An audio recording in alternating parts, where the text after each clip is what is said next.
सोचिए ज़रा कि अगर आपकी बेटी स्कूल से घर वापस ना आए तो आप क्या करेंगे? पुलिस थाने भागेंगे या हर गली छानेंगे? हर दिन उम्मीद के साथ जागेंगे। लेकिन क्या हो जब यह इंतज़ार महीनों नहीं बल्कि सालों तक खिंच जाए? जम्मू कश्मीर के सैकड़ों परिवार आज इसी हालात से गुजर रहे हैं और यह बात किसी अफवाह पर आधारित नहीं है बल्कि खुद संसद में पेश हुए सरकारी आंकड़ों की है। आखिर क्या है यह पूरा मामला और सरकार क्या कह रही है? आइए विस्तार से समझते हैं। बने रहिए वीडियो के आखिर तक। नमस्कार, मेरा नाम है फैसल और आप देख रहे हैं द हिंदी टॉप। हम बात कर रहे हैं जम्मू कश्मीर में लापता नाबालिग लड़कियों के आंकड़ों की, जो हाल ही में केंद्र सरकार ने खुद लोकसभा में पेश किए हैं।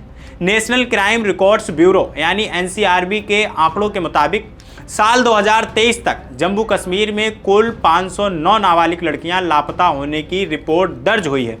इनमें से 209 बच्चियों को ढूंढ लिया गया, लेकिन दुख की बात यह है कि 300 बच्चियां आज भी लापता हैं जिनका कोई सुराग नहीं मिला। अब सोचिए जरा कि 300 परिवार ऐसे हैं जो हर दिन अपनी बेटी के लौटने की उम्मीद में जी रहे होंगे।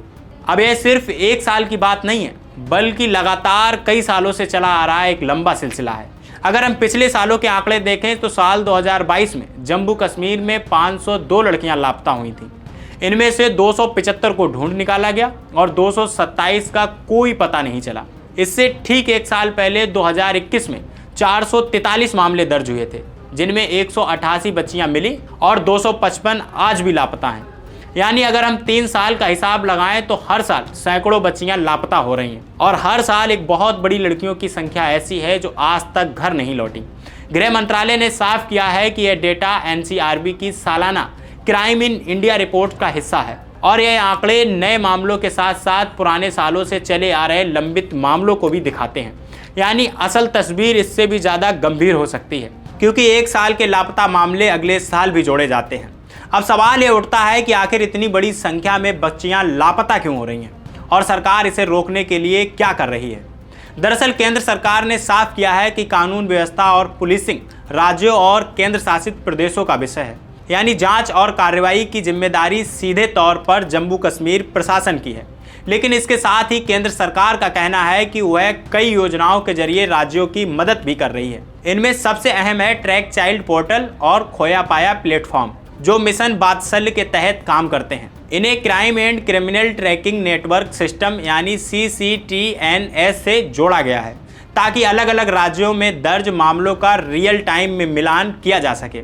इसके अलावा सरकार का कहना है कि अब लापता बच्चों के हर मामले में FIR दर्ज करना अनिवार्य है और शुरुआत में इसे ही अपहरण या तस्करी की आशंका मानकर जांच शुरू कर दी जाती है। बच्चों की मदद के लिए चाइल्ड हेल्पलाइन नंबर 1098 भी है, जिसे इमरजेंसी रिस्पांस सिस्टम यानी 112 के साथ जोड़ा गया है ताकि तुरंत मदद पहुंच सके।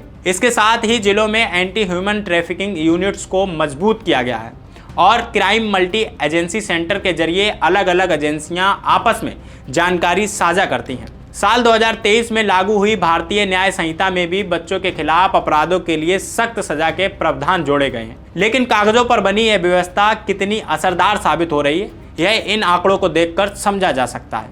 हर साल सैकड़ों की संख्या में बच्चियां लापता हो रही हैं और एक बहुत बड़ा हिस्सा ऐसा है जो सालों बाद भी नहीं मिलता। यह सिर्फ आंकड़े नहीं है बल्कि इनके पीछे 300 परिवारों का दर्द छिपा है, जो हर दस्तक पर उम्मीद से दरवाज़ा खोलते होंगे कि शायद आज उनकी बेटी घर लौट आई हो।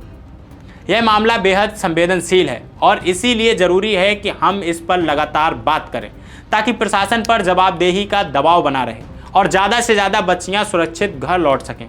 अगर आपके आसपास भी किसी बच्चे के लापता होने की जानकारी हो तो चाइल्ड हेल्पलाइन नंबर 1098 पर तुरंत संपर्क करें। और आपको यह रिपोर्ट कैसी लगी हमें कमेंट बॉक्स में ज़रूर बताइए। और अभी तक आपने हमारे चैनल द हिंदी टॉप को सब्सक्राइब नहीं किया तो सब्सक्राइब कीजिए और हमें social media platform Facebook, Instagram और X पर फॉलो करना मत भूलिए।